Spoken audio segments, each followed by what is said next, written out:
This is the Bosch UniversalChain 18. It's an 18 volt cordless chainsaw.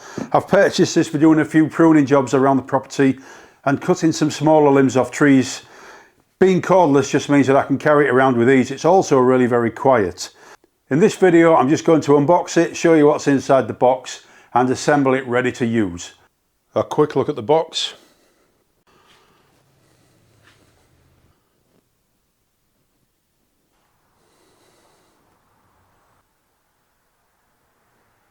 Inside the box we've got the saw, the bar and chain assembly, blade guard, instructions. You can extend the guarantee for 3 years.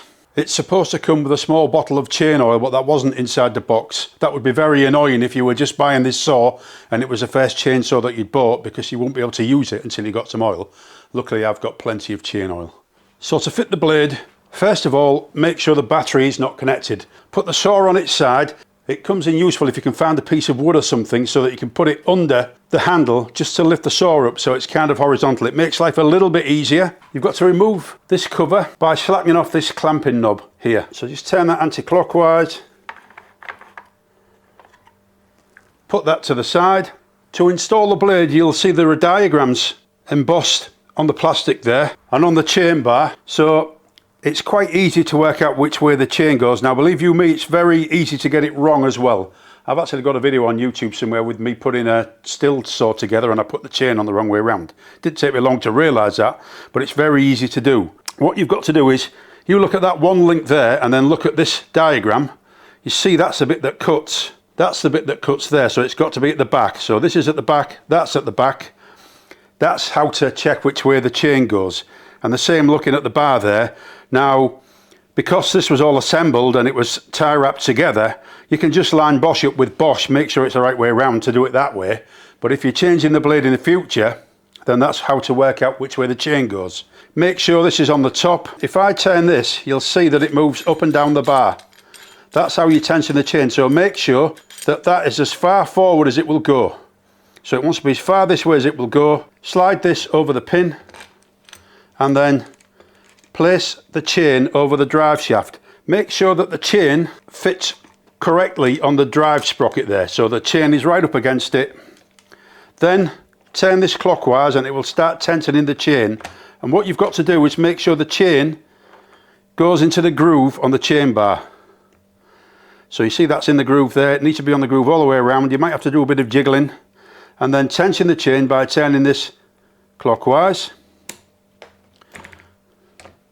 Now you can hold that in place just by tensioning the chain. It's very easy to do. So that's everything orientated correctly. The chain is inside the groove on the drive bar. This is positioned on the pin, and the drive shaft and the chain are actually married correctly. So there's no issue with that. That's everything the way it should be.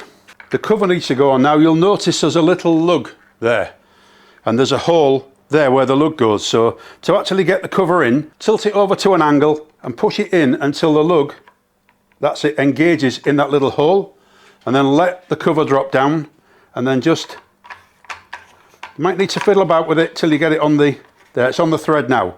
So engage this with the thread and start tightening it. Now don't tighten it all the way down because this is way too tight. I've got this bar and chain way too tight. So if I turn this, the red thing, anti-clockwise, that slackens the chain off. And then I'm going to just keep turning it clockwise now until I get the tension about there where I want it. So that's the tension right. Everything's mounted the way it should be, and then it's just screwing down this knob. And that is the chainsaw assembled. It's as simple as that. It's not difficult. It might be worthwhile wearing gloves. You can cut yourself quite easily on these chains because they're way sharper than you think they are. You know, to finish it off, you can put the guard on. So that is the saw assembled. It's very simple, only a 2-minute job really. It's a lot more difficult to explain than it is to do. The first thing that you've got to do when you've assembled the saw is to put chain oil in before you actually run the saw, because if you run the saw without any chain oil, you'll ruin your bar very, very quickly. So take off this lid, and I like the fact that it's got a cord there to stop you from losing it if you're outside. Now there's a minimum level there, look, and you can see what's in the tank. I'm going to be very careful and try not to spill it everywhere, which is what I would normally do. So it's going in now. Oh yes, you're definitely going to be able to see that. I'll just finish topping it off.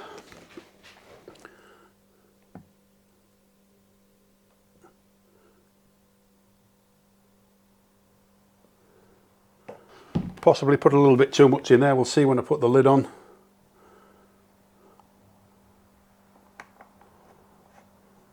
Now I got away with it. Right, so that's the chain oil topped up. So that is the saw now ready to go.